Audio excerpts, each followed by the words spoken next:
Databasecast, o podcast de banco de dados que enche você de informação.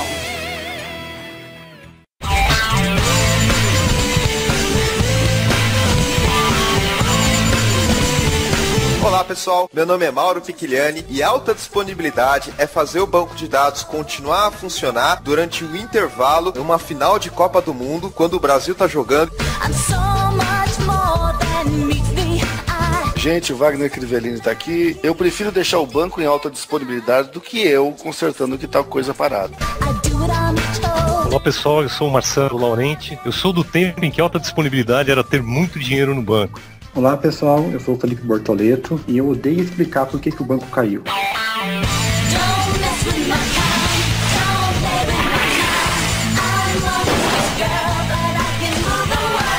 Neste episódio da Databasecast vamos falar sobre alta disponibilidade. Wagner, de novo aqui com o pessoal da IBM, que deve fazer suporte e plantão pra caramba, pra manter o banco de dados sempre no ar. Com certeza. Aliás, tá todo mundo aí de camisas azul? Essa vez também. Um talismã assim, você usa o banco e não fica fora do ar? Eu vou explicar pra moçada porque eles não conhecem isso. Tem uma lenda que o Mauro inventou que diz que o pessoal da IBM usa camisa azul. Alguém vai trabalhar de camisa azul aí? Eu tô usando uma camiseta vermelha. Eu nunca vi isso, cara. É lenda urbana do Mauro.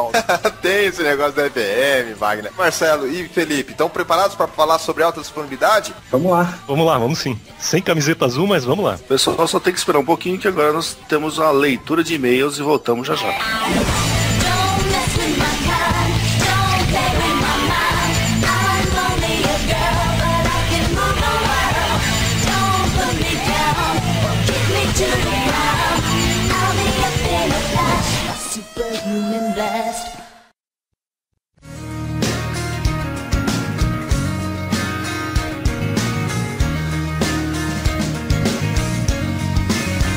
Bem, amigos do Databasecast, vamos agora à leitura de e-mails com o nosso correspondente especial, Mauro Piquiliani, direto do furacão Sandy, sem guarda-chuva, capa ou óculinho de natação. E aí, Mauro, como é que estão as coisas? É isso aí, Wagner. Sobrevivemos daqui a mais um furacão Sandy em Nova York. A coisa aqui foi pesada, teve evacuação de gente, teve metrô que parou de funcionar, teve falta de energia, falta de gás, falta de água, teve um monte de coisa aqui, mas vamos tocando a vida, Wagner. Vamos continuando aqui com a leitura de e-mails no nosso programa. Faça sol, faça chuva ou faça furacão Sandy. Que coisa, hein, rapaz? Como é que você consegue estar nesse lugar exatamente quando passa o furacão? Eu não sei, mas tudo bem. É isso aí. Vamos lá então para a leitura de e-mails, comentários e tweets em relação ao episódio 26 do Databasecast, que falou sobre como é trabalhar em casa como DBA. Antes, apenas um aviso. Primeiro, o eMaster está com um novo layout. Agora a gente utiliza o sistema de publicação WordPress, então fica mais fácil de ouvir o episódio no site. E também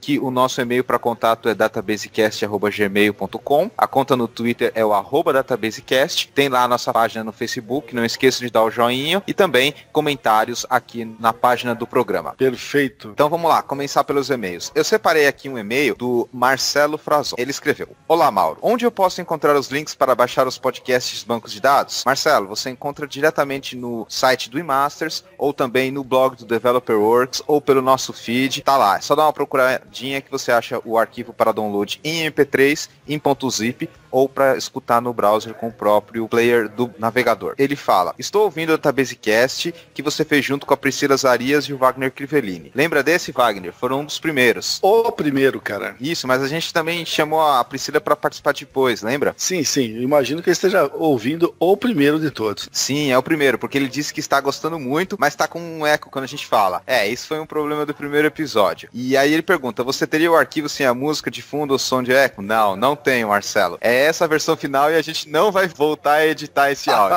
Tem um lado muito bom, né? Sinal que a gente tá aprendendo a fazer as coisas. A gente tem um pouco de vergonha, mas agora a gente aprendeu. Ele termina dando os parabéns pelos podcasts, que são muito bons, ótimos, pra gente continuar assim, e que tem muita gente apoiando o nosso trabalho, e ele é um deles. Bom, obrigado aí pelo seu e-mail, Marcelo. O próximo e-mail que eu separei aqui foi o e-mail do Dori Claudino. Ele escreveu: Olá, escutei o podcast sobre data mining, mais um dos primórdios, Wagner. Esse também tá no comecinho, hein? Foi um dos 5 primeiros, eu não vou me recordar exatamente agora. Foi um dos primeiros. Ele fala que é programador de MQL MQL4. Você conhece essa tecnologia, Wagner? Não, cara, nunca ouvi falar, não. E ele complementa e desenvolve sistemas especializados para Forex. Sabe o que é isso? Também não me lembro disso, não. Bom, ele continua dizendo aqui, no Forex temos todo o histórico da moeda disponível já estruturado. É possível descobrir algum padrão existente nas moedas que acontecem diariamente? Se puder me dar um caminho...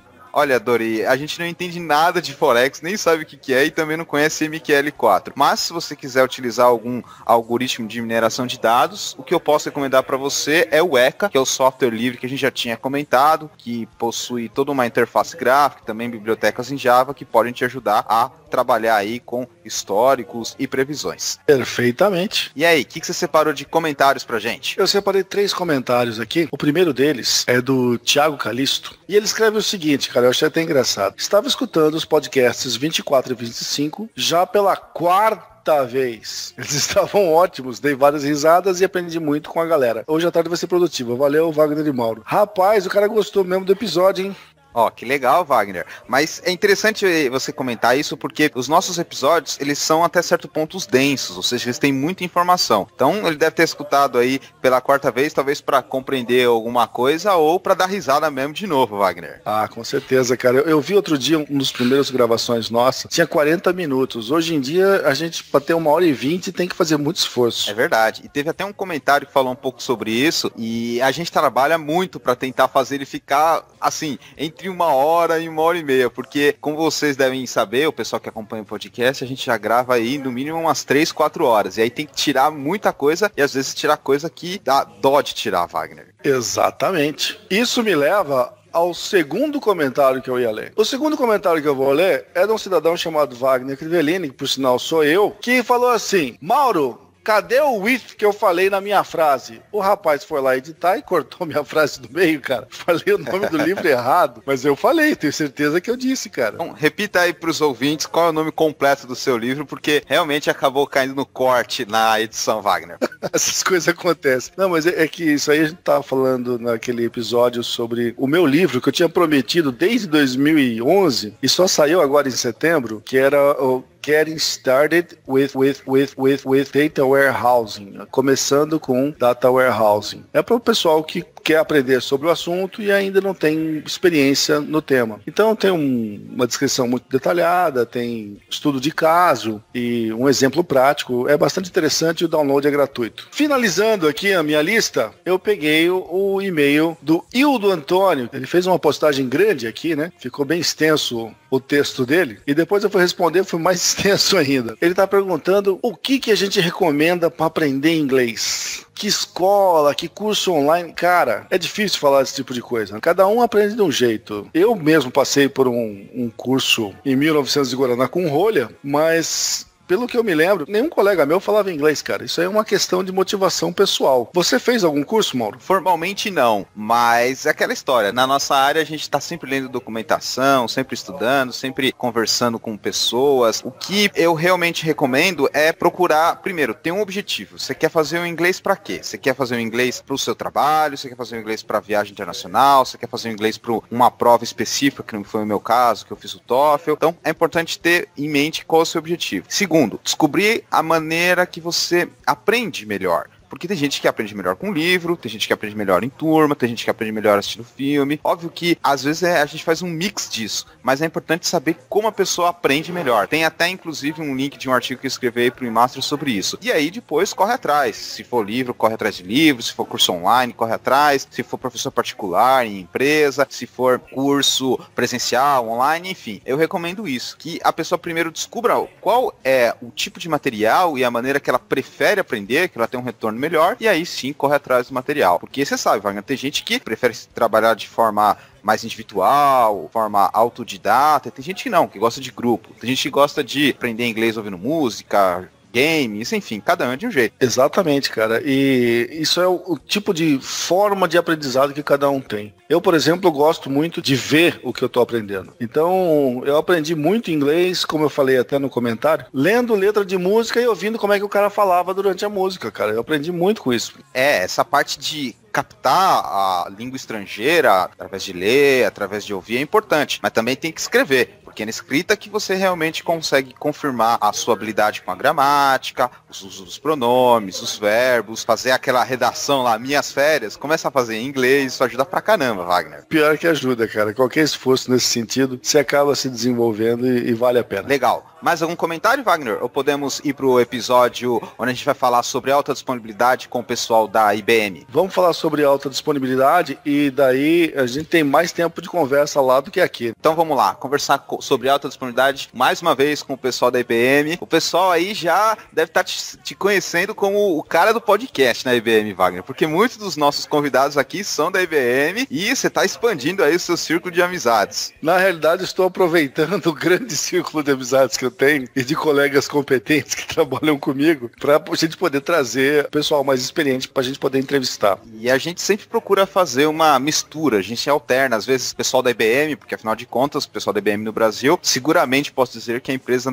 pelo menos no Brasil, que mais tem DBA em todas as plataformas e também outras pessoas de outras áreas, como por exemplo podcasters e também pessoal que às vezes não entende nada, como o pessoal lá do Year Geeks. O legal é fazer essa mescla. Então, fiquem aí com o episódio, aproveitem, pessoal, e não esqueçam de dar um feedback pra gente pelos nossos canais de comunicação, mídia social e assim por diante. É o que liga.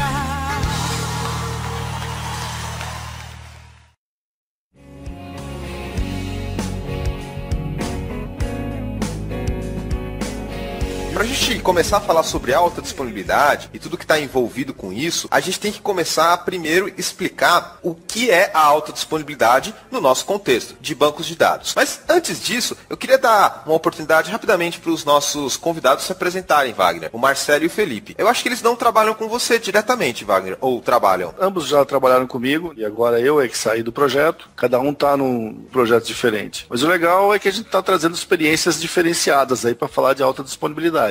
Ah, isso é sempre importante. Vamos lá. Primeiro você, Marcelo. Você trabalha com um banco de dados Oracle, SQL Server, um pouco de programação? Eu sou um Oracle DBA, trabalho somente com bancos de dados Oracle. Faço alguma coisa de programação em PL/SQL, que é a linguagem de programação do Oracle, que roda dentro do banco de dados. O meu skill mesmo é de Oracle DBA. Trabalho na IBM, suportando um projeto internacional. É meio triste falar isso, mas eu tenho mais ou menos uns 20, 22 anos de experiência. Na parte de banco de dados, são cerca de 15 anos trabalhando com Oracle. Você conhece um pouco dos outros bancos, só para ter uma comparação, ou você é focado apenas em Oracle mesmo? O meu expertise é em Oracle, mas eu conheço SQL Server e conheço um pouco de DB2 também. Mais plataforma alta, Unix, Linux? Unix e Linux. Para você ter uma ideia, atualmente no projeto que eu trabalho, não existe um banco de dados rodando em ambiente Windows. Todos os bancos de dados Oracle, eles rodam em máquinas ou Unix, mais AIX e Solaris, ou se não em Linux. E você, Felipe, qual é a sua experiência com banco de dados e programação? Trabalho há 11 anos com DBA, DB2 de mainframe, então eu sou o outro lado da força. E eu trabalhei em vários bancos, já fui coautor de 2 livros para a IBM. Sobre DB2 mesmo? Sobre DB2, um sobre segurança e auditoria e outro sobre performance. Mais na parte de administração ou alguma coisa de implementação, Story Procedures, modelagem? Eu já fiz um pouco de modelagem, já fiz Story Procedures, já fiz implementação de novos subsistemas, já fiz tudo. Wagner, a gente tem 2 profissionais aqui com a gente que têm bastante experiência. Diria que até rivalizam com a sua experiência. Pelos 20 anos do Marcelo é bastante coisa. O Marcelo rivaliza comigo, inclusive, em idade, tá? Outra coisa, Marcelo, aqui todo mundo me sacaneia porque eu sou mais velho sempre. Se anima não que você continua sendo mais velho. Comecei a trabalhar jovem. Ah, deve ter sido isso, então.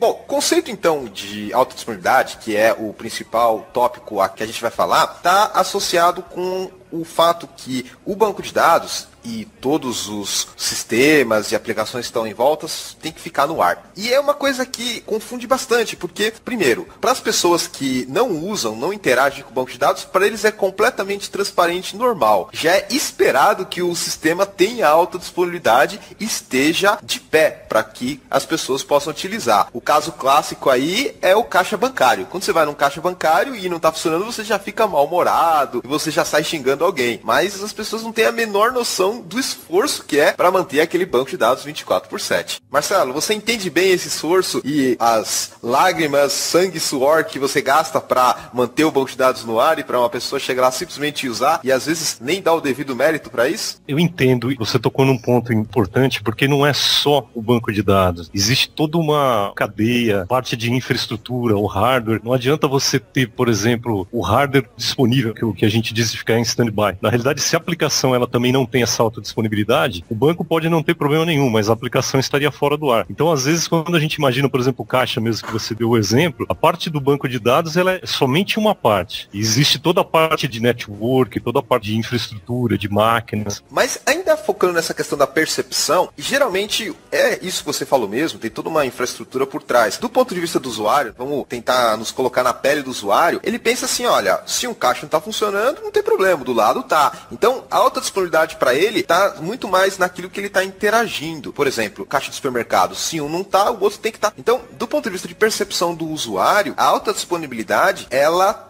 tem esse aspecto da aplicação, que a gente falou, por exemplo, de um site, ou no caso de um ATM, que seriam os caixas, e tem o lado do banco de dados. E geralmente, novamente, no ponto de vista do usuário, a primeira coisa que ele interage é o que vai dar a sensação de alta disponibilidade. Mas por trás tem um grande conjunto de componentes, digamos assim, que tem que ter alta disponibilidade e até mais que a interface, que é como o usuário interage. Às vezes o problema não é no banco de dados, realmente não é, mas para o usuário, se não tem nenhum caixa funcionando e o banco está de pé, para ele é indisponibilidade. Então, vale a pena a gente destacar bem que a alta disponibilidade é na solução como um todo, apesar que a gente vai se concentrar aqui só no banco de dados. Essa questão de alta disponibilidade envolve todo um cenário, como eu estava comentando aqui. Agora, em particular, banco de dados, a gente tem, antes de chegar no banco de dados, efetivamente, a aplicação, e aí a gente pode assumir de várias formas, pode ser um aplicativo no celular, um caixa eletrônico, um site, ou mesmo um RP. Geralmente tem ali o servidor de aplicação, que seria um ponto intermediário, onde não tem nada de interface, mas tem código-fonte, tem componente rodando. E aí, no terceiro ponto, tem o banco de dados, a famosa aplicação 3 camadas. Hoje essa é uma realidade que vocês encontram? A maioria das aplicações, embora eu suporte uma aplicação que ainda usa o conceito de client-server, ou seja, o usuário que está lá conectado, que está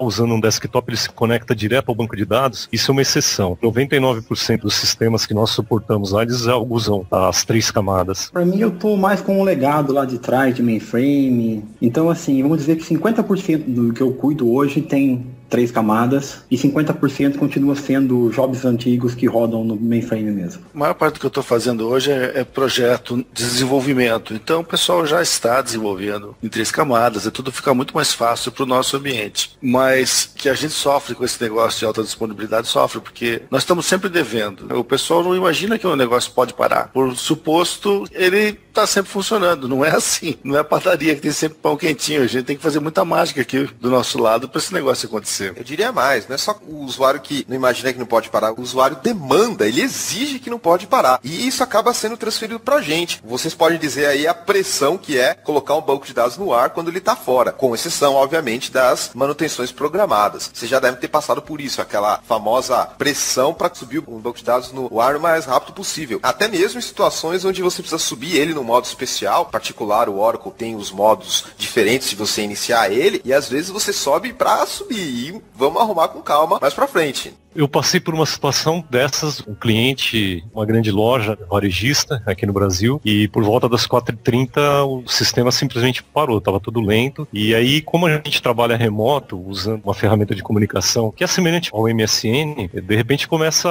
a pipocar um monte de janela na sua tela e fica piscando e maior barulho, e é uma pressão muito grande, e todo mundo falando, olha, o sistema está parado, as lojas estão paradas, eu não consigo vender, eu não consigo acessar nada, e todo mundo em cima para você subir o banco. Particularmente nesse problema, é um bug do Oracle. O banco de dados, você não consegue parar ele seguindo os steps normais, você tem que dar um shutdown abort. Basicamente, o shutdown abort ele vai remover todos os processos da memória e aí depois você faz o startup. É uma situação de estresse que é complicado. Você tem que estar bem centrado, senão a chance de fazer alguma coisa errada é muito grande. Você citou aí o shutdown abort, mas eu queria comentar que às vezes existem situações, pelo menos eu já passei por isso, que você tem que subir o banco de dados da maneira mais rápida possível, às vezes até sem sem um data file ou sem alguma parte dele, porque é melhor subir meio capenga do que não subir. Então tem essa questão de às vezes tem que abortar para parar e também subir às vezes o mais rápido possível. Isso ocorre também. É um problema em cascata. Então nesse caso eram mais de 200 lojas. Os usuários começam a ter problemas nas lojas, eles começam a acionar o call center. E aí vai afunilando, até que chega na equipe que é responsável pelo banco. Nesse caso, infelizmente, é um problema de banco de dados. Então você imagina a pressão que é até chegar no pessoal de banco de dados. E infelizmente o negócio é muito rápido. Coisa de minutos, já tem umas 40 pessoas te pingando e questionando sobre o problema do banco de dados. Olha só, Marcelo, eu posso estar errado, se eu tiver vocês me corrijam, mas na minha experiência como suporte e plantão, eu acredito que o estresse e a pressão que sofre um profissional quando tem situações como essa, de ter alta disponibilidade e por algum motivo você perdeu essa alta disponibilidade e você tem que voltar o mais rápido possível para o ar, é a pior tipo de pressão que a gente pode sofrer. Não sei se vocês concordam aí, mas eu acho que é o pior tipo. Porque nos outros cenários, ok, você também sofre pressão, mas pelo menos está no ar. Agora, quando a coisa cai, quando fica indisponível, aí, amigo, pode se preparar para aquela sirene vermelha de usina nuclear apitando para tudo quanto é lado, porque é isso que vai acontecer mesmo. E é uma situação extremamente cansativa, porque depois que você consegue pôr o banco no ar, você tá literalmente exausto. Fala, meu Deus, né, se acontecer isso de novo, eu tô morto. É um estresse muito grande mesmo. Lembro que já foi pior, quando acontecia qualquer coisa, o diretor, o presidente vinha no seu cangote aqui perguntar quanto tempo demorava pro banco de dados subir, era bem pior. E eu lembro mesmo igual o Laurenti, depois de uma manhã inteira trabalhando com um problema desse tipo, tava todo mundo exausto, todo mundo querendo ir embora para casa. Eu costumo comentar que o trabalho que a gente faz de DBA é muito parecido com o trabalho de um bombeiro. A situação de cair um banco é o incêndio, não tem mais o que fazer, velho. Você tá com tudo pegando fogo, você tem que se virar. É o pior dos mundos. E o mais rápido possível, na situação que for, você tem que dar um jeito. O usuário final, que tem estresse, e esse estresse acaba vindo do usuário final pra gente. Hoje em dia, se o usuário não tem internet, ele já reclama, se o sistema operacional demora para carregar, ele já fica estressado. Se o site está fora do ar, então o mundo acaba. E isso acaba vindo pra gente, que é o profissional que tem que cuidar da alta disponibilidade quando é no banco de dados. Mas, deixando um pouco de lado essa questão do estresse e da necessidade de ter alta disponibilidade, que hoje é praticamente um requisito muito importante em qualquer projeto de banco de dados sério, a gente pode ver que, associado a esse requisito, tem um custo grande. Na maioria das vezes, esse custo é difícil de explicar, é difícil de justificar e é difícil de mostrar para quem está contratando o serviço que precisa ter. Com certeza, quando a gente coloca a palavrinha alta disponibilidade em contrato ou em modalidade de serviço, a gente pode deixar claro que esse tipo de coisa vai aumentar em muito o custo do projeto como um todo. Wagner, você que já está envolvido bastante em projeto, sabe que esse tipo de coisa pega e pega mesmo. É engraçado o pessoal demonstrar esse tipo de desconhecimento. Amigo, você quer um negócio que não para, que não falha e está disponível 24/7, vai custar dinheiro. Não existe lanche grátis, como diz os gringos. Você consegue a partir do que você investe, né?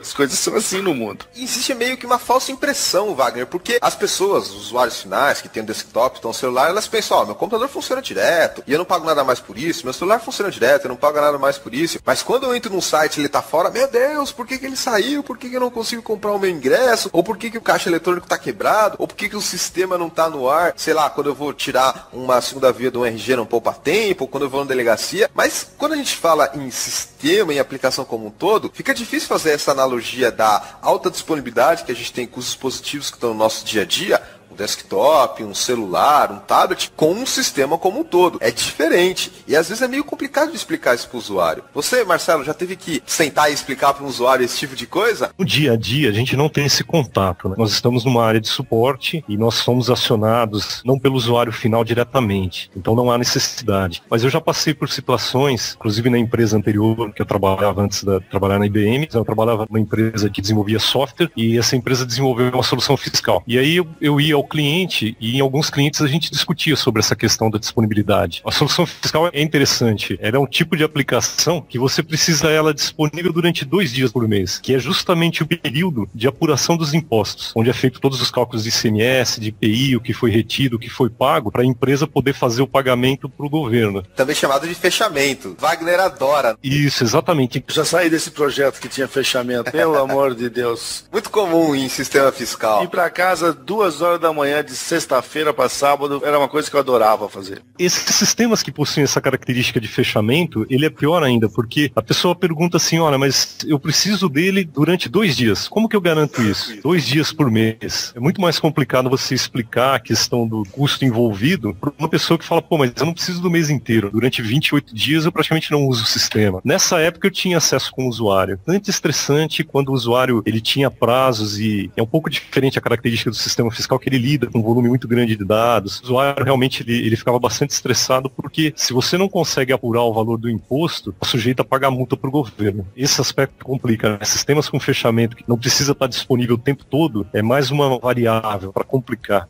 É engraçado que a gente poderia falar que ele não é 24/7, ele é 24/2. Exatamente.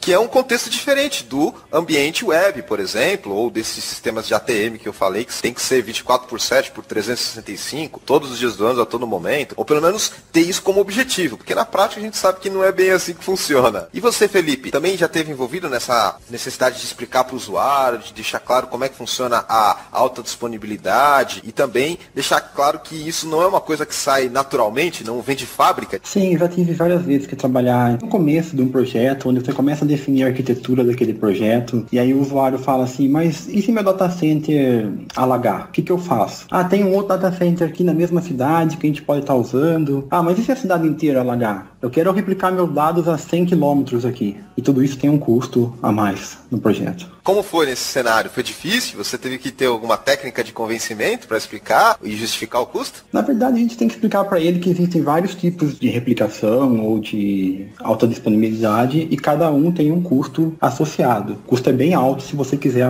2 ambientes vivos ao mesmo tempo. Às vezes é difícil de explicar. Talvez no seu caso tenha sido mais fácil. Wagner, você já deve ter experiência em evangelizar o usuário do custo de alta disponibilidade. Você tem que ter uma lábia muitas vezes, porque não é fácil de você explicar para o usuário. Como eu falei, ele tem essa percepção de um celular que está sempre ligado, percepção de um computador que está sempre ligado, mas ele não tem a percepção que num sistema, e em particular o banco de dados, tem um custo muito maior para que esse sempre ligado realmente esteja sempre ligado. O melhor caminho a se fazer isso é falar assim pro cara, amigo, se um dia seu sistema parar por 1 hora, quanto você deixa de faturar? Ele fala, tanto. Eu falei, meu amigo, esse custo é mais alto do que o custo que você tem para investir na aplicação de alta disponibilidade. Porque se o bicho parar aqui e a possibilidade de acontecer é real, você vai deixar de faturar esse X que você acabou de me falar. Fala em dinheiro, velho. Mexeu no bolso é a coisa mais fácil do mundo se justificar um negócio. Apelar pro quanto ele vai perder ou pro quanto ele vai ser prejudicado realmente é eficaz, mas muitas vezes é difícil de justificar, principalmente num mercado grande assim, por exemplo, de web hosting, que tem alguns bancos de dados. Esse tipo de coisa não tá nem na mesa. Você vai ver lá a descrição do serviço e pouquíssima disponibilidade, e se você quer alguma coisinha a mais, aí o preço já sobe, e aí o usuário reclama, não, mas eu não preciso, não sei o que lá. Mesmo ele falando que não precisa, se o site dele ficar 5 minutos no ar, ele já vai xingando Deus e o mundo. Exatamente, por isso que ele tem que entender que tem um custo associado. A gente consegue deixar o negócio rodando o tempo inteiro, mas não é mágico. Ele acontece com um esforço danado que custa X. E às vezes esse X é 2 vezes o preço do projeto, até 3 vezes, dependendo da solução, como o Felipe comentou. Existem várias alternativas, mas realmente existe a possibilidade de o custo crescer muito. Mas aí que está a estratégia, é dissociar o custo da alta disponibilidade do custo do projeto. A alta disponibilidade está associado ao custo do que ele vai perder se o negócio parar. É isso que ele tem que entender. Essa parte é muito delicada, Wagner. Tem que ter muito skill e habilidade de negociador para deixar isso claro, porque como eu falei, não é tão simples assim quanto o que o usuário, a pessoa que está desenvolvendo tem aí na mão.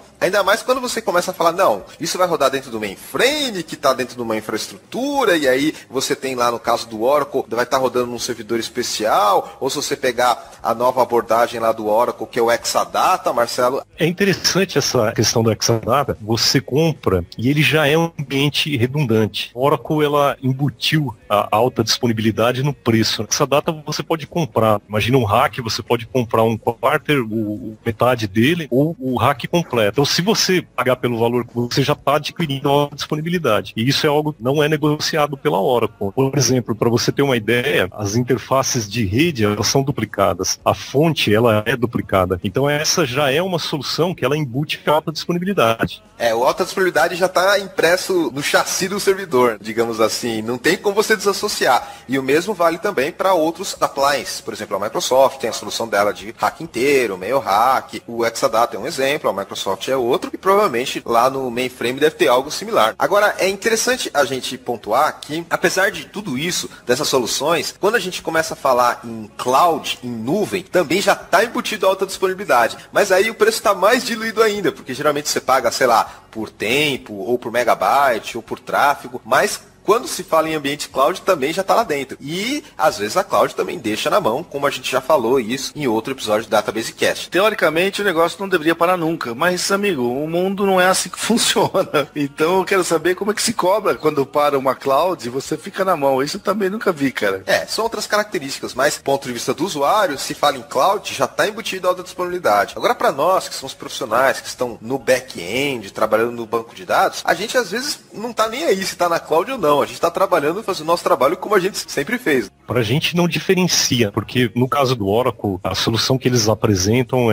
começou com o 10G, com o conceito de grid, que nada mais são do que bancos de dados rodando em rack, mas a ideia é o seguinte, se você tem um ou vários, para a gente a disponibilidade é a mesma, né? Você não pode perder um dos servidores. Imagina o seguinte, se você tem um rack com 3 nós, se você tiver 2 falhas, na realidade você está sujeito a perder a disponibilidade. Mesmo que tenham 3 nós, isso ajuda muito quando você faz manutenção programada, que aí você pode baixar um nó, fazer a manutenção, depois subir. Agora, se você tem uma falha e você perde, você tem que subir aquele nó o mais rápido possível. Para mim, eu vejo assim, o conceito de você ter vários servidores, ou um só, 2, né, no caso de disponibilidade, acaba sendo a mesma coisa, porque se você tem todos os servidores no mesmo data center, uma falha que afeta um, pode afetar todos. Se não ocorresse isso, não teria problema em cloud, né? A Microsoft já teve problema, a Amazon já teve problema. Então eu diria assim, se está no mesmo data center, se está no mesmo local, todos os seus servidores estão sujeitos a terem o mesmo problema. O que eu destaco é que quando a tecnologia de cloud e essa nomenclatura começou a se popularizar, pra gente que trabalha com a parte técnica não mudou tanto assim. Ou seja, a gente continuou fazendo cluster, continuou fazendo todas as tecnologias e recursos para alta disponibilidade, mas para o usuário isso já está embutidinho lá no preço que ele paga tudo certinho. Ou seja, para nós que somos profissionais que estão no back-end não mudou tanto assim. Óbvio que uma ou outra feature teve, como você citou, o nome mudou, era REC, agora é grid, agora é cloud, mas tendência é que de um lado você tem o marketing, que é para o usuário, e do outro lado você tem a parte técnica, que para a gente não mudou muito. Concordo com você. Inclusive, eu vejo o cloud como uma forma de diluir custos. A alta disponibilidade implica em você ter redundância. Então, você tem que ter mais de uma máquina rodando com banco de dados. Para o cliente, o usuário final, para nós que trabalhamos no servidor, que a gente que mantém a cloud, não mudou tanto assim. Continua exatamente igual. Eu diria que talvez tenham piorado um pouco. Por exemplo, você tem uma máquina de, vamos dizer, em uma máquina EX, por exemplo, que ela tem uma capacidade. E a cloud, na realidade, ela substituiu essa máquina por várias outras máquinas de menor capacidade. A soma dessas máquinas, ela é igual à máquina grande. Mas, na realidade, você, ao invés de ter mais 2 máquinas para gerenciar, você passou a ter 20 máquinas. Então, o aspecto técnico, eu vejo que em alguns casos até piorou, porque você tem um ambiente muito mais diluído para você administrar. Realmente, assim, não tem muito o que mudar, né, Felipe? Se lá na ponta está sendo cloud, ou está sendo outsourcing, ou está sendo outro tipo de projeto, para você continua praticamente na mesma. Não, para mim, nos últimos 11 anos que eu trabalho com DB2, eu sempre fui exigido alta disponibilidade o tempo todo. A maioria das grandes empresas de telecom e os grandes bancos têm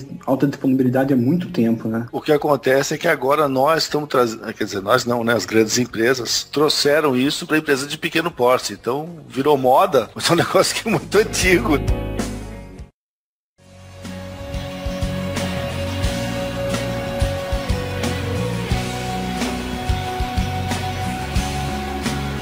Bom, agora que a gente já discutiu um pouco sobre o conceito de alta disponibilidade, vamos falar sobre as tecnologias que envolvem alta disponibilidade. É importante a gente começar falando que a maioria dos fabricantes de bancos de dados, maioria não, todos, eles colocam lá na caixinha ou no marketing, na propaganda deles, alta disponibilidade. Ou seja, tem algum tipo de recurso e tecnologia para implementar essa alta disponibilidade. Isso varia bastante de um fabricante para outro e é importante que essa questão de como implementar a alta disponibilidade acabe envolvendo um monte de outras coisas. Não é simplesmente você chegar e ligar uma configuração, alta disponibilidade e acabou. Queria que fosse assim, mas não é. E rapaz, aí tem muito projeto por trás para poder poder sair um negócio dessa maneira. Quando você para pra pensar tudo que nós estamos usando, as coisas começam a assustar um pouco, porque o volume de coisas que a gente está lidando é bastante grande. Desde o projeto do hardware que vai ser usado, até chegar a configurações de software e tudo mais. Você queria, Marcelo, que fosse assim? Você liga na tomada, liga o botão de força e do lado do botão de força tem o botão de alta disponibilidade para o Oracle. Isso seria uma maravilha, né? E isso é realmente o que a Oracle vende, como o conceito do grid. A Oracle simplesmente diz, é muito simples, você pega um servidor novo, você pluga ele na rede e vai se autoconfigurar e vai entrar na rede, mas nós infelizmente não estamos nesse nível não. Isso é muito marketing ainda. Você também passa por isso, Felipe? Sim, também faço. Eu queria ter lá um flagzinho. Alta disponibilidade on. Põe no ar e pronto. E aí você se configura lá no parâmetro quantos 9 você quer, porque dependendo da quantidade de 9, é o tempo que vai ficar fora por ano. Isso. Se eu não me engano, a escala mais exigida no mercado é o de 5 noves, que é 99,999%, que dá aproximadamente 5 minutos de outage, ou seja, de banco de dados fora do ar por ano. É isso mesmo. Eu acho que é esse o número mesmo. Inclusive, só uma piada aqui, quando eu fui conversar com a galera aí pra ver quem que eu podia convidar, comecei a pensar, falei, já sei, chamei um cara do lado, amigo, escuta, você tem alguns bancos aí que não dá pra parar nem pra fazer backup? E aí eu convidei o Marcelo e o Felipe, a título de piada, mas é mais ou menos assim, cara, a gente não tem tempo pra nada, o negócio tem que ter estratégias especiais pra tudo. Você já parou pra pensar que nem pra parar pra backup você pode tirar o negócio do ar? É complicado. Alta disponibilidade exige um monte de coisa. E o primeiro ponto que eu queria deixar claro logo de início é, tome cuidado com o marketing, principalmente com o marketing que o fabricante diz. Não é tão simples assim, envolve um monte de coisa. Eu tenho uma listinha aqui que eu queria comentar cada item e vocês fazem um check assim pra ver se isso está envolvido na alta disponibilidade. Vambora. Vamos lá. Vamos lá. Primeira coisa que o Wagner já até comentou é projeto. Check. Check. Check. Segunda coisa que você tem que conhecer bem quando você fala em alta disponibilidade, também já foi citado, é a redundância, seja de dispositivo, seja de rede, seja de hub, seja de hardware, de rack, redundância tem que ter. Check. Check também, não tem o que falar. Check. Outra coisa que está envolvido na alta disponibilidade e associado ao que o Marcelo já comentou, envolvido principalmente com a questão da distribuição. Hoje em dia, quando você tem redundância, você tem aí uma distribuição de dados e geralmente isso não está num lugar só. Então, não é só cuidar da alta disponibilidade, é cuidar de tudo que envolve a distribuição de dados num sistema distribuído. Por que não? Check. Eu boto check também, cara. Concordo, check. Que por si só já não é fácil fazer a distribuição. Você já tem um monte de coisa que envolve distribuição. E um aspecto que aí a gente pode discutir, talvez não seja unanimidade, é o uso de técnicas que vão não só fornecer a disponibilidade, mas também vão envolver a performance. E aí a gente tem que tomar muito cuidado, porque muitas pessoas confundem isso. Aí eles falam, não, é alta disponibilidade, mas também com performance, sei lá, com load balance ou coisa assim. Mas o que vocês acham, pessoal? Mais vale a pena dividir ou vale a pena colocar junto? Geralmente, cada um trata de um jeito. Eu, na minha opinião, acho que vale a pena tratar de forma separada. A alta disponibilidade, ela traz um overhead. É muito difícil. Se a aplicação ela não for pensada para redundância, se ela não for preparada para isso, dificilmente vai se dizer assim, olha, pode ficar tranquilo que você vai colocar num ambiente de alta disponibilidade e a tua performance vai ser superior. Eu não vejo dessa forma. Eu acho que tudo que é redundante, na realidade, ele acaba trazendo um overhead. O sistema, na realidade, ele tem que fazer algumas verificações. Isso custa tempo. E isso acaba penalizando a performance. A gente ouve muito isso. Isso também é uma estratégia de marketing da Oracle em vender sistemas hack, os sistemas em grid. Não só da Oracle, mas de outros também, viu, Marcelo? Concordo. E aí o problema é, a pessoa chega e fala, olha, ao invés de você ter uma máquina, você vai passar a ter 3. Então você vai poder fazer a coisa mais rápida. E necessariamente não é assim que funciona, porque a redundância, ela requer controles. E aí você tem o overhead, né? Você tem a penalização da performance. Então você faz o uncheck, Marcelo. Você não marca... Não marco, não. Eu concordo com o Marcelo. Fazer redundância de dados, colocar vários servidores, sempre tem um overhead aí. E aí eu sempre chuto que para qualquer coisa, normalmente o overhead gira em torno de 5 a 10%. E para fazer isso também o número mágico é os 5 e poucos %. Então você também não marca essa questão de performance com alta disponibilidade, Felipe? Eu também não marco. O negócio é o seguinte, você tem que fazer tantas verificações de se tá tudo em ordem, tá tudo em compasso e tudo mais, que não tem como ficar mais rápido, cara. Isso é conversa de vendedor, não tem história disso aí. Fica aí como aviso, a recomendação do pessoal aqui do Database Cast é não associe, pelo menos de forma direta, a alta disponibilidade com desempenho. Procure separar as coisas, porque uma coisa é uma coisa e outra coisa é outra coisa. E às vezes elas não têm muita relação. Exatamente, não tente vender a alta disponibilidade dizendo que vai ser mais rápido, porque não vai. Certíssimo. Concordo. Eu só tenho mais um item aqui na nossa checklist, que é procedimento e processo. Ou seja, não basta simplesmente você deixar bonitinho, configurar a alta disponibilidade e deixar funcionando. Se amanhã der um problema, você tem que ter um procedimento, tem que ter um processo para lhe dizer como agir nessa situação. Seja, por exemplo, fazer um failover, seja, por exemplo, colocar um hot swap. Então, eu destaco essa questão de processo e procedimento junto com a alta disponibilidade. Cheque, eu concordo. Eu também concordo. Eu concordo. Um dos aspectos que a gente citou aí nessa listinha foi o sistema distribuído, que a gente já comentou, que é importante. E eu coloquei aqui na nossa pauta que quando a gente fala em sistema distribuído, associado com a performance que a gente falou, tem o scale-up e o scale-out. Só que isso não é muito envolvido na alta disponibilidade, porque o scale-up é aquela ideia de você colocar mais hardware dentro de um mesmo host, dentro de uma mesma CPU. E o scale-out é você colocar mais máquinas para distribuir os dados. E as pessoas falam, às vezes, vertical e horizontal, só que eles tentam colocar isso para alta disponibilidade e não é, porque esses conceitos estão muito mais associados a desempenho. Então, é uma outra coisa que quem estiver falando de alta disponibilidade tem que tomar cuidado. Geralmente, em alta disponibilidade, a gente não fala de scale-out e scale-up. A gente fala de redundância, a gente fala desses itens que a gente fez o check. Tomar cuidado para não falar besteira. Eu já ouvi numa reunião o cara, não, vamos colocar alta disponibilidade com scale-up, scale-out, e eu falei, opa, não é bem por aí. Isso, então sim. Eu acho que você tá certo. Eu conheço como vertical e horizontal, mas tá legal. Scale-out e scale-up geralmente está associado com otimização de desempenho, para que você tenha mais poder de processamento ou executar as queries mais rápidas, enfim. Em alta disponibilidade, a gente está muito mais preocupado em redundância. E aí, agora a gente pode começar a falar nas tecnologias que tem para implementar alta disponibilidade. Lembrando que cada produto e cada banco de dados tem várias tecnologias. Algumas são mais focadas para alto desempenho e outras são mais focadas para coisas como distribuição de dados ou, às vezes, até para facilitar a vida administrativa, pessoal, porque certas soluções não são tão focadas para isso. E eu queria começar com a palavrinha-chave do momento, que é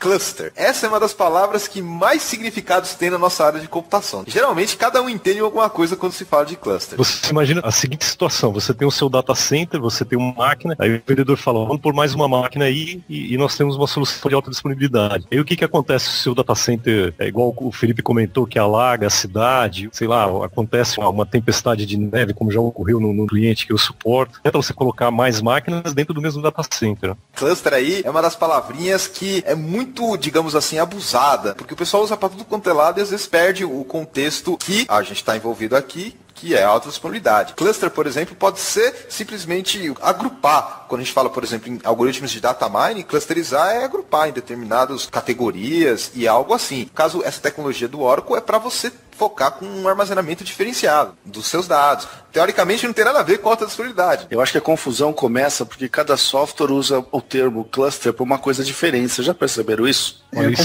isso é uma coisa interessante, porque o Oracle ele tem um conceito de cluster para tabela também. Você pode, ao invés de criar duas tabelas individuais, você pode criar um cluster. Você utiliza esse cluster para armazenar os dados. Então você imagina o quanto realmente gera de confusão. Você vê que a gente tem que tomar muito cuidado com os termos. Exatamente, ele não tem nada a ver com alta disponibilidade. E você, Felipe, também já viu o termo cluster ser usado de maneira que não esteja associado com alta disponibilidade? Sim, tem o mesmo índice cluster. Sim, que é cluster também. Que é o que dá ordem na tabela, que é muito simples, não tem nada a ver com alta disponibilidade. Por isso que a gente tem que tomar muito cuidado. Quando o pessoal fala, vou montar um cluster para não sei o que lá, opa, não é bem por aí. Por causa disso que os próprios fabricantes, eles meio que estão cada vez mais abandonando essa terminologia. Não sei se vocês perceberam. Eu citaria aí o caso do Oracle. Ele já começou a deixar de falar de cluster quando ele foi para o 8i. Na verdade, algumas versões do 8i que já vinha falando em RAC. E aí eles já começaram a deixar só o cluster de lado. RAC, para quem não sabe a sigla, Real Application Cluster. Mas ela engloba essa solução de alta disponibilidade da Oracle. Correto. É uma questão de estratégia de mercado, porque o que ocorre é o seguinte, quando você fala no cluster, acontece, você tem um banco de dados rodando em uma máquina, e você tem uma máquina exatamente igual em stand-by. Então, se ocorrer uma falha na primeira máquina, o banco de dados é migrado para essa segunda máquina. Então, você imagina o seguinte, nesse caso, esse tipo de solução, a Oracle está vendendo uma licença do software, uma licença do banco de dados. O famoso single instance. Exatamente. A partir do momento que você começa a falar em hack, que você tem as duas instances, aí já é uma licença completamente diferente, um valor completamente diferente, que a Oracle, nesse aspecto, ela tem razão. Ela agrega valor ao produto. O hack, ele agrega valor quando você compara com uma single instance. E aí o preço é totalmente diferente de uma licença de um hack contra uma licença de um single instance. Você citou aí um ponto importante que acabou ficando fora do nosso checklist, que é o licenciamento. Coloca no checklist ou não coloca o checklist de alta disponibilidade? Com certeza. E esse é um aspecto interessante, porque normalmente a solução de alta disponibilidade, pelo menos no caso da Oracle, é totalmente licenciada à parte do produto. Mas a gente também não pode esquecer que existem soluções de alta disponibilidade nos bancos de dados de software livre e também nos NoSQL. E aí a questão de licenciamento não é tão importante, mas é sempre importante estar levando isso em consideração também.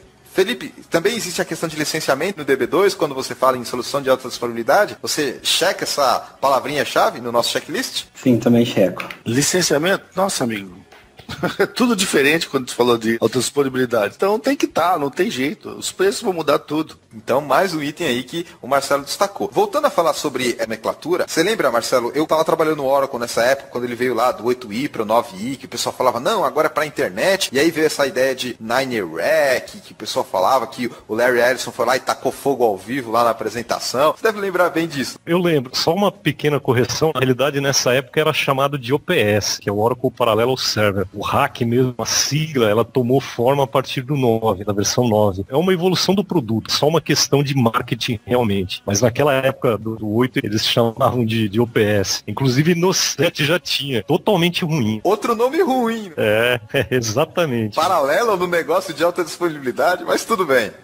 E Felipe, você que trabalha bastante com o DB2, tem também a palavrinha cluster especificamente, ou o pessoal do DB2 foi abolindo isso e usou um outro nome? Na verdade, no mainframe a gente usa um nome chamado Parallel Sysplex, que é o cluster entre dois mainframes. E dentro do DB2 a gente usa o DB2 Data Sharing. Qualquer usuário pode acessar o dado de qualquer um dos DB2, de qualquer uma das máquinas. E uma diferencinha um pouquinho aqui, a outra máquina não está em standby. Na verdade, para mim as duas máquinas estão acessando o banco de dados concorrente. Aí tem mais a ver com a questão de paralelismo. Fazendo um balanceamento de carga. Balanceamento, que é desempenho. Sim, mas mesmo assim, quando a gente tem realmente um desempenho melhor, mas tem um custo para isso. Porque se eu tenho duas máquinas acessando o mesmo dado, ela tem que negociar esse acesso. Essa negociação tem um custo. Sim, indiscutível isso. No caso dos bancos de dados NoSQL, que são os mais recentes, o pessoal está falando bastante em sharding, em replica sets, e esse tipo de coisa que, a princípio, dá para você fazer um certo paralelo aí com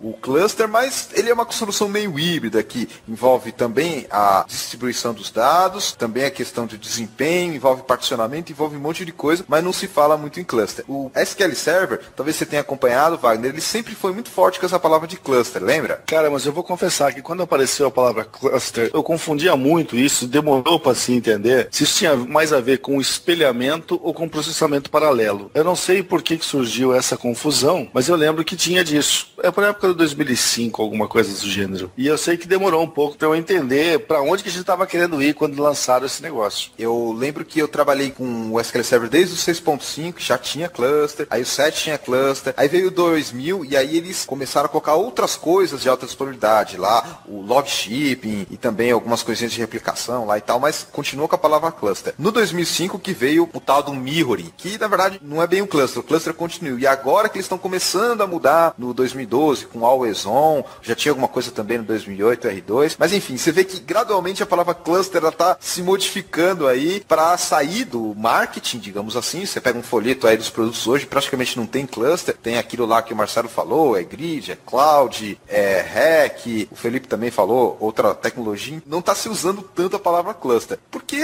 convenhamos, a tecnologia evoluiu. Hoje em dia não é mais só um cluster ativo, um passivo, cai um e sobe sobe outro no failover. Hoje em dia está muito mais evoluído que isso. Acho que em todos os bancos de dados que a gente conhece aí, os sistemas gerenciadores, né? Desde os Windows até os mainframe, todo mundo está crescendo rapidamente. E isso que eu falei de fazer o failover é o básico do básico. Todos eles praticamente fazem e óbvio que cada um de uma maneira diferente, cada um tem os seus requisitos diferenciados, mas todos eles fazem. Agora é uma questão de sentar e estudar como é feito de cada maneira. E não só isso, estudar o que cada um faz a mais. Por exemplo, o Felipe citou que além de ter alta disponibilidade, de um cair e assumir o outro, tem também a questão dos dados estarem distribuídos junto na mesma tecnologia. O que o DB2 implementa são os dois servidores starting up e o usuário pode acessar o dado tanto de um lado quanto do outro ao mesmo tempo. Isso também com alta disponibilidade. Se um cair, o outro, digamos assim, ele assume sozinho. Isso, eu só distribuo a carga para o outro e ele assume sozinho. Não deixa de ser uma solução de alta disponibilidade. Mais ou menos. Eu tenho que lembrar que o outro servidor tem que conseguir suportar a carga dos dois. Sim, tem lá, como eu disse, os requisitos, os detalhes técnicos, mas, assim, uma visão de cima é uma certa solução de alta disponibilidade também, que envolve algum aspecto de replicação, por que não? Se caso não tenha replicação, os dois servidores acessam o mesmo disco. O disco está compartilhado entre eles.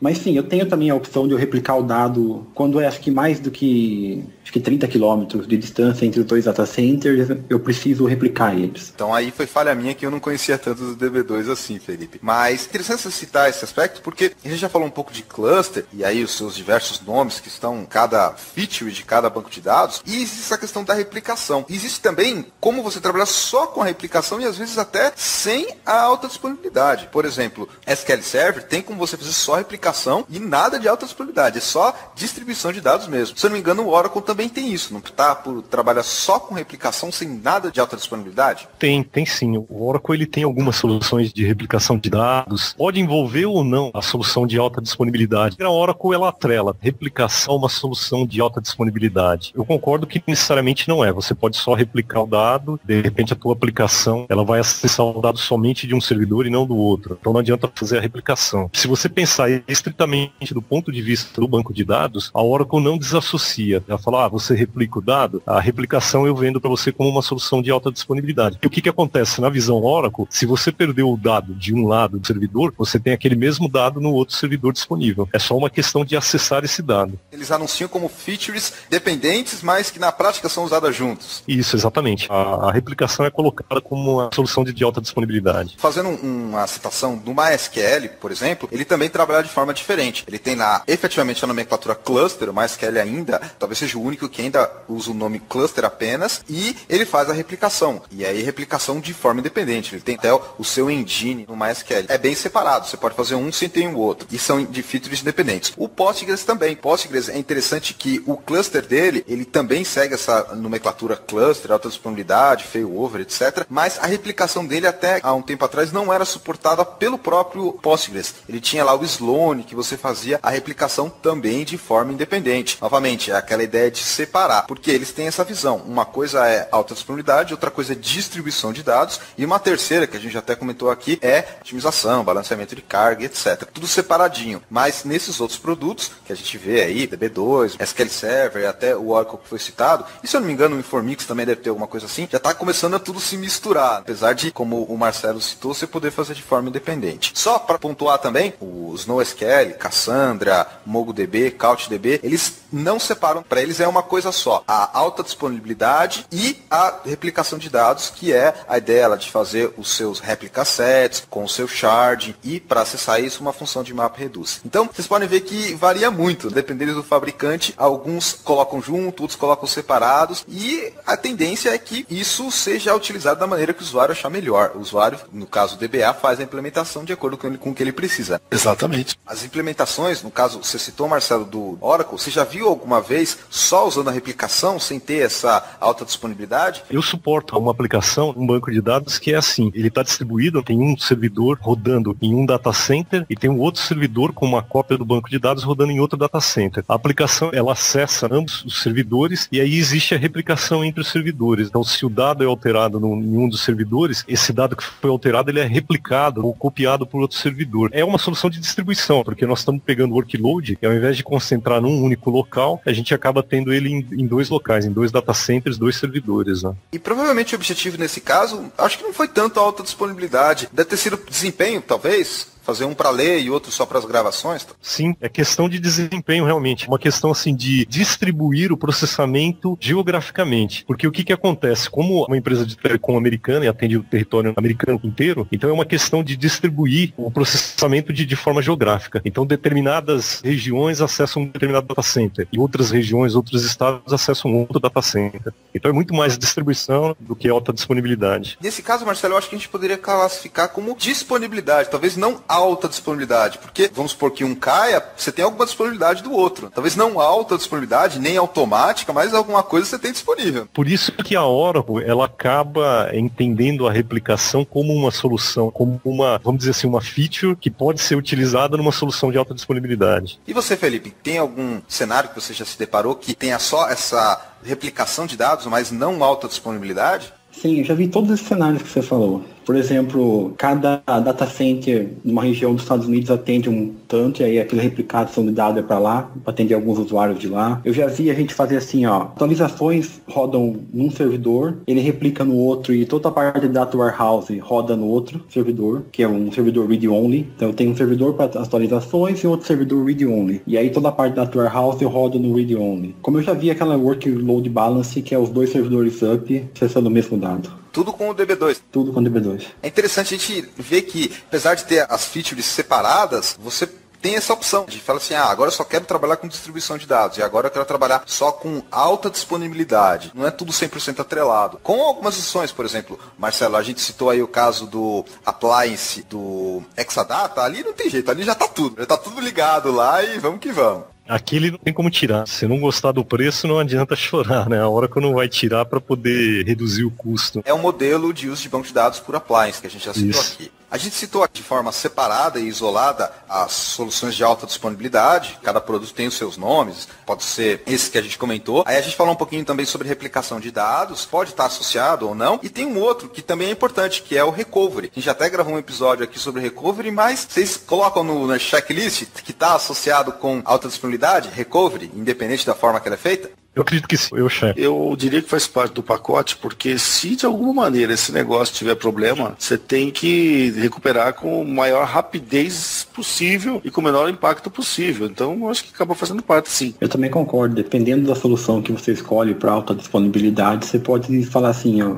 aponta todos os usuários para o outro banco de dados e já está feito o recovery da tabela. Isso é importante a gente dar evidência, porque no ambiente ideal, no cenário, quando a gente termina de montar a solução de alta disponibilidade, depois de muito trabalho, obviamente, o ideal é que fique tudo automático. Ou seja, que problemas de alta disponibilidade não tirem o nosso sono, não façam a gente trabalhar de pijama e que eles se resolvam sozinho. E aí, no dia seguinte, que você analisa o que aconteceu e toma medida. Mas, infelizmente, não é assim. Ou seja, a alta disponibilidade tem diversos recursos automáticos e configurações e parâmetros para isso, enfim, mas nem sempre eles são realmente automáticos. Concordo. A operação vai sempre acordar você. Mesmo que tudo funcione, seja automático, você vai ser acordado para olhar, ver se está tudo funcionando. Você falou com um pouco de ressentimento aí, Felipe. Acho que você não gostaria de ter sido acordado quando algo automático aconteceu, é impressão minha.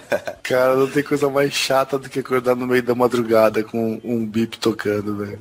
E é um bip só informacional, do tipo, olha, failover assumiu. E tá tudo bem. Eu acho que é tão sem sentido esse tipo de notificação, mas acontece mesmo, Felipe? Isso, acontece muito. Mesmo que você não precise tomar nenhuma atitude, failover subiu e, sei lá, no dia seguinte você vai ver o que é, o que aconteceu, para fazer o failback, que é transformar o que tá ativo em stand-by e o que tava em stand-by, que por algum problema caiu, em ativo de novo. É que o maior problema de quem tá gerenciando a área nesse momento é o seguinte, o que acontece se cair o segundo? Como caiu o primeiro, o segundo pode cair. Tá por um fio. Isso, eu quero ter o primeiro de volta, o mais rápido possível. Caso do step, quando você tá na estrada e o pneu fura, você põe o step e você quer parar no primeiro borracheiro que aparecer, por mais nojento que ele for. Eu não fico olhando como um borracheiro, viu, Mauro? Mas se você se interessa por isso, boa sorte, cara.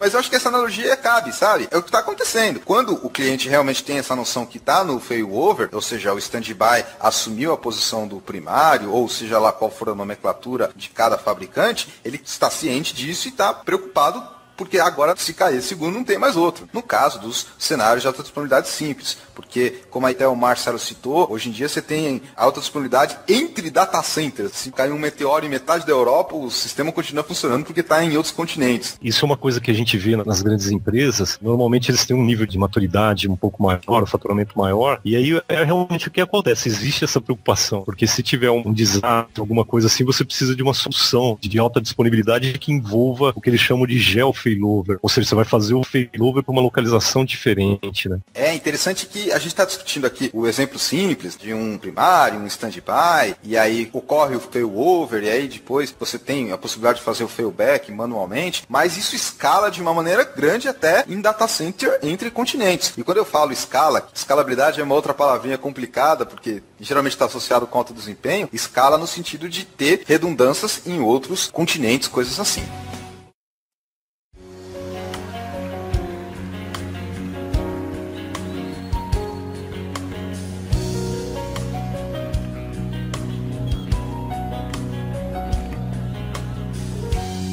Agora que a gente já discutiu os aspectos técnicos e também os aspectos associados ao usuário e como ele enxerga a alta disponibilidade, vamos falar sobre o dia a dia e também contar algumas histórias de quem realmente trabalha com alta disponibilidade. Geralmente a alta disponibilidade, ela é algo pontual no seguinte sentido: ou você faz no meio do projeto, ou você faz bem no começo, e ela tem uma tendência a ficar estabilizada. E aí, com o passar do tempo, raramente você dá uma manutenção muito avançada nela, a não ser quando efetivamente ocorre o problema. Aí você vai ter que trabalhar muito com a alta disponibilidade. Você tem um trabalho inicial para configurar, para deixar tudo redondo, e ela meio que fica de lado, esquecida. É assim mesmo, uma vez que você configurou o ambiente e colocou as ferramentas de monitoração, às vezes isso é ruim, porque quando acontece algum problema, você não lembra mais como é o ambiente. E aí tem que olhar a documentação e você acaba perdendo tempo e não dá para ficar perdendo tempo, né? Documentação também é outro item que vai na nossa checklist lá, documentação com a alta disponibilidade, porque como a gente já comentou, as tecnologias evoluíram bastante em relação ao simples cluster, e quando eu falo simples, guardem as devidas proporções. Então tem um monte de configuração, em particular no Oracle, que o Marcelo conhece bem, é parâmetro para tudo quanto é lado, e conceito também para tudo quanto é lado. E o problema é o seguinte, que quando ocorre uma indisponibilidade, você está trabalhando, nem sempre você se lembra, porque a gente acaba envolvido com muita coisa durante o dia a dia. E aí, infelizmente, é uma pressão terrível. E você começa a olhar a documentação e começa a relembrar. Tem um aspecto interessante, que quando você está numa situação dessa de estresse, o teu organismo, ele produz a adrenalina. Suar frio também, tremer. Naquele momento ali, você está muito ligado, você está olhando tudo, você está pensando um zilhão de coisas. Eu acho que até daí que vem o cansaço depois, porque quando ameniza e o teu organismo volta ao normal, aí você acaba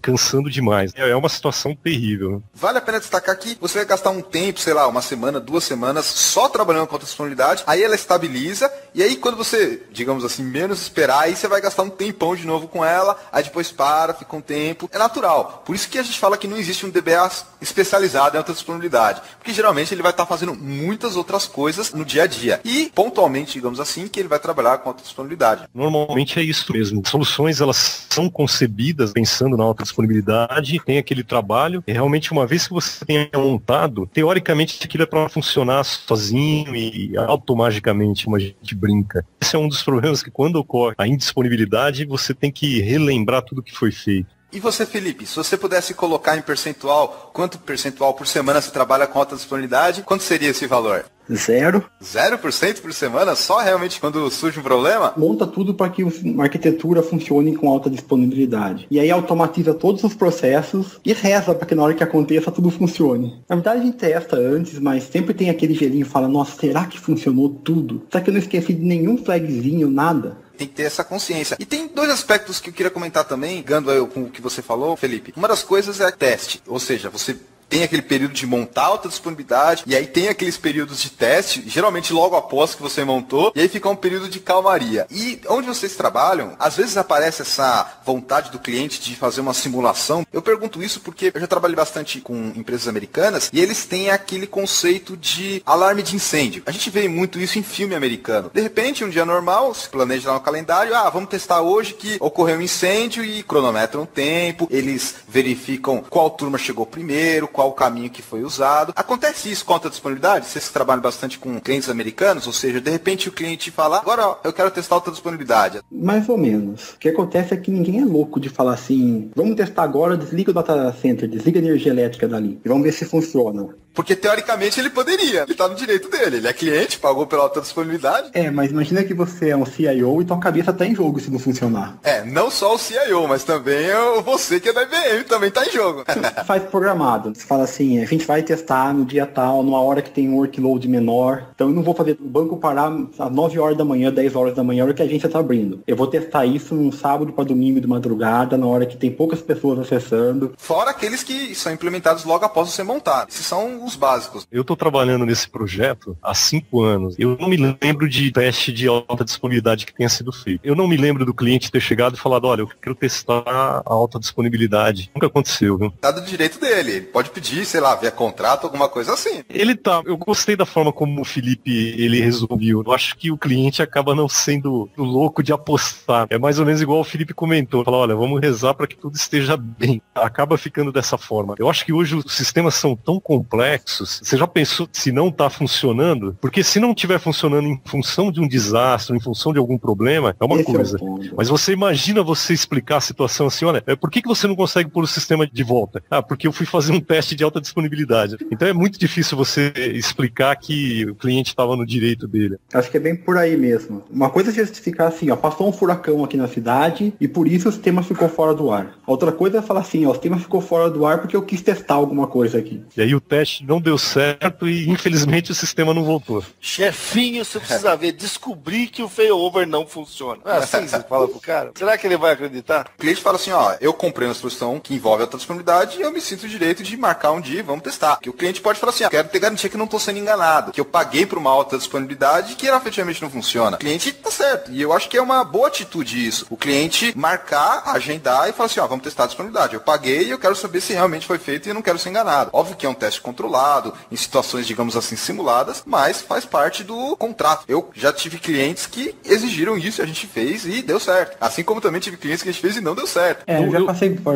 essa situação. E realmente, a gente testa. A maioria dos bancos testam. A empresa de telecom que eu estava trabalhando testa 4 vezes por ano, mas sempre coordenado. Você vai ser no dia tal, no momento que não tem tantos usuários, e aí a gente testa. Nunca no meio do dia. É uma atitude inteligente. Você está preparado para o problema fazendo o teste nas melhores condições possíveis. Apesar que, como a gente falou, nunca vai ser real. Agora, é uma atitude que é adequada, como eu falei. Você tem que estar preparado. E isso me lembra bastante aquelas situações onde o cliente confia em você. A confiança não é só o suficiente. Você também tem que mostrar para ele que ele tem motivos para confiar. E esse tipo de teste é uma maneira de você provar o seu serviço. Principalmente quando a gente fala em banco de dados, que é um ponto centralizador na arquitetura do sistema, eu acho que vale a pena destacar. Você já passou por esse tipo de situação, Wagner? O cliente fazer questão de agendar um teste, de efetivamente comprovar as situações de alta disponibilidade? Não, cara, nunca participei disso. A ideia é válida, só que o perigo também é real.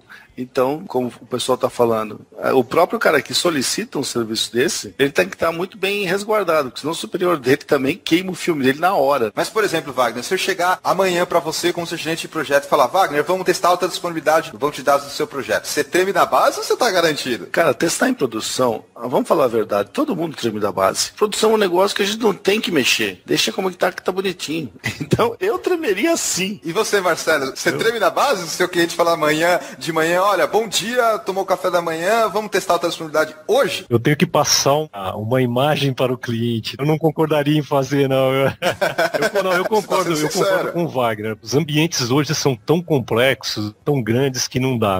Realmente é falar assim, nós estamos procurando pelo em ovo ou sarna para se coçar. Viu? E você, Felipe, se seu cliente chega assim para você e fala, olha, vamos supor que um terrorista jogou 2 aviões onde tem o nosso data center hoje. Com certeza eu vou estar com muito medo por dentro, mas não vou demonstrar pro cliente. Vamos tentar, né? Mas por dentro vai ser difícil. Vamos sair todo mundo correndo, vamos olhar toda a documentação, olha todos os parâmetros de novo, porque o cliente está querendo testar isso aqui. Tá nada mais, nada menos garantindo a qualidade do que ele pagou. Pagou por ter alta disponibilidade, que como a gente já falou, não sai barato. Isso me traz a questão das histórias, que a gente vai comentar agora. Eu citei essa brincadeira aí dos aviões terroristas, mas eu li um artigo muito interessante falando sobre os bancos de dados que tinham lá nas Torres Gêmeas do 11 de setembro. O Marcelo provavelmente estava trabalhando nessa época, então você deve lembrar que foi um dia meio complicado pra gente no que diz respeito a sistemas e banco de dados como um todo. Foi bem complicado e não só isso. Eu lembro que quando aconteceu eu estava em Vitória. Vitória era um aeroporto, acho que acredito que até hoje ainda é muito tranquilo. Aí eu vim embora no mesmo dia, eu estava voltando para São Paulo e simplesmente tinham 2 policiais da Polícia Federal armados e naquela época não tinha o detector de metal e eles estavam com um detector de metal individual na mão e revistando todo mundo. Então não foi só crítico em termos de TI, não. Foi algo que eu acho que realmente foi um marco, né? Em termos de TI, assim, teve algum impacto direto no seu trabalho? Quando aconteceu isso, você percebeu alguma coisa do sistema ficar lento? Ou você não chegou a trabalhar nesse dia que você estava em viagem? Eu estava trabalhando, eu estava num cliente, mas houve uma preocupação. Aquilo foi tão surreal. Eu falava, mas aquelas torres caindo, como é que pode? Na época a gente falava mais em redundância. O termo alta disponibilidade não existia assim tão forte. Tava na moda. Falava-se mais em redundância, né? Mas houve uma preocupação grande por parte dos clientes e de repente o pessoal começou a pensar assim, caramba, se aconteceu lá, e se acontecer alguma coisa do tipo aqui, como que eu tô resguardado? A gente não teve nenhum problema, assim, de impacto, como uma solução que roda aqui, somente aqui no Brasil, mesmo rodando em empresas que já eram globais na época, na realidade é uma solução local, restrita ao mercado brasileiro. Então não houve impacto, não. E você, Felipe, como é que foi o fatídico seu dia 11 de setembro em relação ao trabalho, obviamente? Eu acho que 11 de setembro é um marco. Depois de 11 de setembro, todo mundo quer alta disponibilidade nos sistemas. Antes de 11 de setembro, poucas empresas pensavam nisso. Depois, todas as empresas pensam nisso. No dia, efetivamente, você estava trabalhando com banco de dados, estava envolvido com alguma coisa, ou você fez que nem a maioria das pessoas, parou e começou a assistir TV para saber as notícias? Eu trabalhava numa empresa de desenvolvimento de software, eu não era nem DBA ainda. Comecei a trabalhar com DB2 e com DBA em 2001. Que foi quando aconteceu, 11 de setembro de 2001. Isso, foi quando aconteceu, mas foi em outubro de 2001 e aconteceu em setembro, então foi bem no comecinho. E você, Wagner, como é que foi sua experiência no dia 11 de setembro de 2001? Nesse dia eu estava trabalhando num projeto e eu estava trabalhando com desenvolvimento naquela época, né? Nesse projeto era desenvolvimento. E eu sei que nós saímos para almoçar, ninguém sabia de nada. Que no Brasil era de manhã. Foi pela manhã. A gente almoçando ali, de repente um avião bateu na torre e daí nós começamos a entender o que estava acontecendo, cara. Foi uma surpresa geral, todo mundo estava chocado com o que estava acontecendo na televisão. Tava na IBM já? Não, a minha empresa de consultoria, e a gente estava na General Motors nesse dia. Mas aí o pessoal não chegou a ter impacto? Não houve nenhum impacto assim mais direto, porque a gente estava tão chocado que acho que faltou até reação, viu? Você é um cara que dá muito valor à família, Wagner, assim como eu. Você chegou a ligar para filhos, esposa? A primeira coisa que eu fiz foi tentar entender aonde que aquilo estava acontecendo, se tinha alguma coisa do Brasil, porque realmente a gente ficou assustado, cara. Acabei não ligando para minha casa, porque a minha esposa trabalhava fora na época também, e não me lembro se liguei para saber, porque o meu filho mais velho já tinha nascido. Não me lembro se eu liguei para casa para falar com o empregado, alguma coisa assim, mas realmente o negócio foi complicado naquele dia. A gente pensa isso. Vocês também devem ter passado alguma coisa assim. Eu estava mais preocupado em tentar entender o que aconteceu, ver as imagens e as pessoas falando que podia começar a Terceira Guerra Mundial e etc. Eu lembro muito disso, do pessoal comentando e vendo imagens e mais imagens. Não tem nada a ver, mas a gente pensa no que é importante pra gente. Isso, né? Sim. Eu citei esse assunto porque eu li na época, acho que foi 1 mês ou 2 meses depois do que aconteceu, um artigo na revista SQL Mag, americana, não a brasileira. Se tiver o link aí, eu vou até tentar colocar pra quem estiver nos ouvindo o link dessa reportagem, que o cara falava o que aconteceu. Ele era um especialista em SQL Server e tinham as 2 torres. Vocês lembram que primeiro caiu uma, depois caiu outra. Sim. Tinham muitas empresas lá, principalmente empresa de seguro, mas não seguradora grande, seguradora de médio porte, pequena, algumas financeiras também. E a pessoa que escreveu o artigo, ele falou que ele prestava consultoria para aquelas empresas. Teve uma estatística, se não me engano, de 120 empresas que tinham lá, aproximadamente acho que 20 ou 30 saíram do negócio, eles analisaram 1 ano depois, elas saíram do mercado porque perderam os dados, porque não tinha essa solução de alta disponibilidade, não tinha outras coisas, ou até tinham, mas estava na torre do lado, sabe? Elas eram torres gêmeas. Então quem tinha andar numa torre tinha na outra também. E aí fazia a solução da alta disponibilidade de uma do lado da outra. Então você vê que o quão importante foi essa questão dos dados para essas empresas, entenderam? Uns até tinham alta disponibilidade, mas disponibilidade assim, em uma torre e na outra. E fora isso, o cara falando dos aspectos pessoais. Então, o cara lá no artigo, ele estava explicando assim, a primeira coisa que eu fazia era ligar ligar para o cliente, porque ele tinha vários clientes, e perguntava, quem sobreviveu? Imagina vocês chegando amanhã na IBM, ligar para o gerente de projetos e falar, quem tá vivo e quem morreu. Nesse nível. Com situação gravíssima. Beleza, sobreviveu isso, e aí depois tentar descobrir o que aquela pessoa sabia, porque documentação não tem aqui, não tem lá também. Então, o primeiro passo era quem sobreviveu, o segundo era, e aí, o que esse cara sabia, o que esse cara tinha deixado? O cara tinha que descobrir o que esses fulanos que morreram sabiam. E aí depois vinha o processo, que é tentar obter acesso, pegar backup, toda aquela correria maluca, que a gente não sofreu tanto impacto assim, mas o pessoal lá, no caso do artigo, o cara falou, fiquei uma semana sem dormir, eu dormindo muito mal, tentando resolver. Bom, eu contei essa história só pra a gente começar a falar um pouco sobre as histórias de alta disponibilidade, seja de suporte, seja de plantão. Quem gostaria de começar a comentar as histórias? Histórias de alta disponibilidade nunca são engraçadas. Só pode ser engraçada se você não fosse o DBA envolvido. E era o meu caso, na situação que eu vou comentar aqui. Eu trabalhava na HP, isso em 2004, 2005. Nós trabalhávamos num projeto de Business Intelligence para a América Latina. E os nossos servidores estavam num data center em Nova Orleans, aonde passou o furacão Katrina e parou tudo, alagou o data center, cara. Acho que a gente ficou uma semana fora do ar por conta de um negócio desse. Pra gente que não era o responsável, a situação até que fica engraçada, mas você imagina o cidadão responsável por isso, cara? Uma semana de data center parado, foi uma brincadeira louca. Tinha alguma alta disponibilidade dentro do data center? Era isso, Fagner? Sim, o data center deveria ser de alta disponibilidade e tal. Mas aí entre data centers não tinha. Mas acontece que a solução de alta disponibilidade, o cluster, vamos chamar assim, estavam todos em Nova Orleans. Alagou aquele data center já era, velho.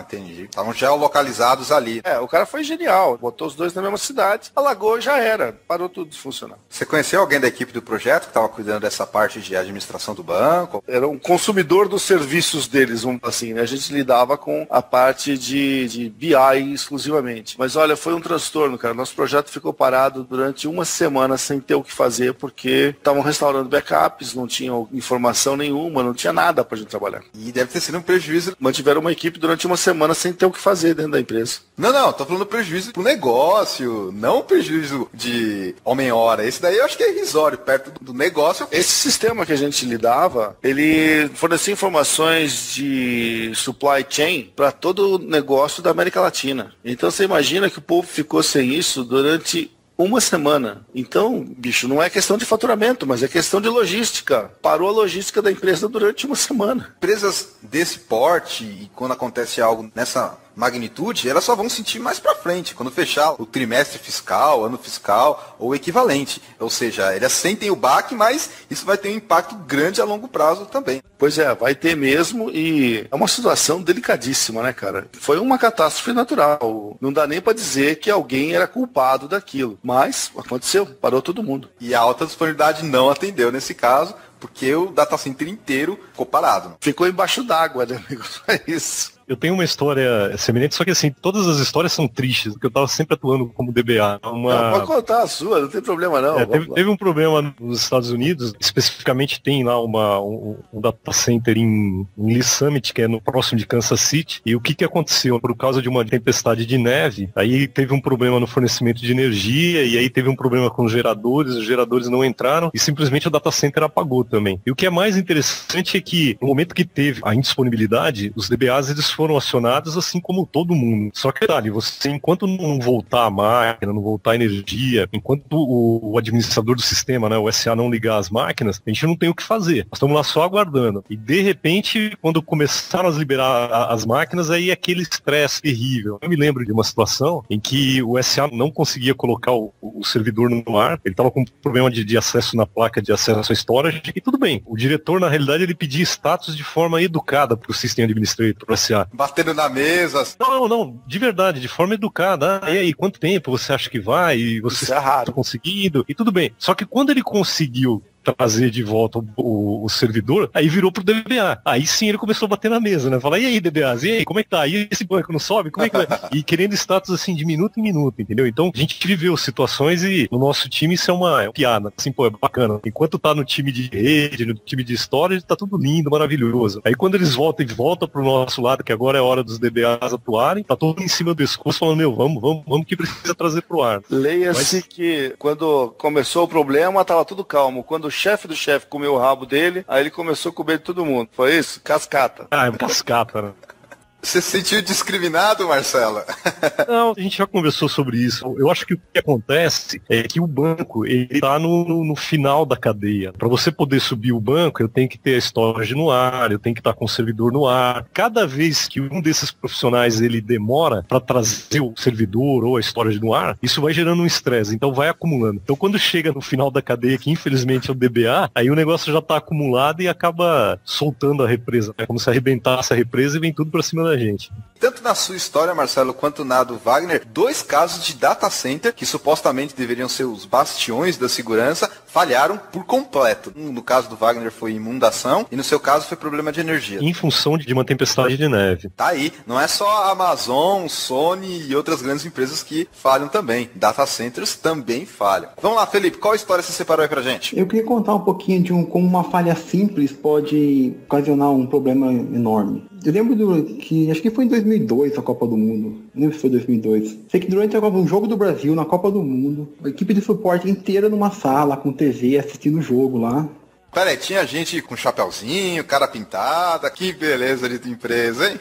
Isso. Com essa história, então, a gente fecha aqui o programa. Queria agradecer a participação do Felipe e do Marcelo e abrir agora um espacinho para eles fazerem os comentários finais. Primeira vez que eu participo, eu achei super interessante porque abrange não só uma tecnologia específica de banco de dados, a gente falou de SQL Server, falou de DB2, de Oracle, de bancos que não usam SQL. Eu achei, assim, uma experiência muito positiva, foi muito divertido, eu nunca tinha participado e muito bacana. Se tiver uma nova oportunidade, pode contar comigo para participar. Obrigado, Marcelo. Felipe, quais são as suas considerações finais? O que você achou do nosso programa? É a primeira vez também que eu participo no podcast. Gostei muito, principalmente porque a gente compartilha experiências, pontos de vista diferentes para diferentes tecnologias, como é que o Oracle funciona, como é que o DB2 funciona, como é que o SQL funciona. A minha dica aqui seria: alta disponibilidade sempre tem um custo envolvido, que normalmente é muito alto, e é aquilo que a gente falou, não confunda alta disponibilidade com performance. Obrigado, Felipe. Wagner, sua vez. O assunto é muito relevante, está cada vez mais popular, vamos falar assim, mais e mais empresas estão usando. O grande ponto que eu vejo é, quando for justificar um projeto dessa natureza, tenta usar argumentos sobre dinheiro. Quanto você perde de dinheiro se parar tudo? Eu acho que é o caminho mais fácil para justificar um projeto dessa natureza. Com isso, então, a gente termina mais um episódio do Database Cast. A gente falou sobre alta disponibilidade, a gente falou de desempenho, falou de documentação, falou de distribuição de dados, de replicação e um monte de coisa. Eu acho que fica como um bom dossiê para quem quer trabalhar um pouco com alta disponibilidade ou quer se informar mais sobre o assunto. Mais uma vez, obrigado à audiência de todos, um grande abraço e até a próxima, pessoal. Quando você voltar, a lua vai estar cheia e no mesmo lugar.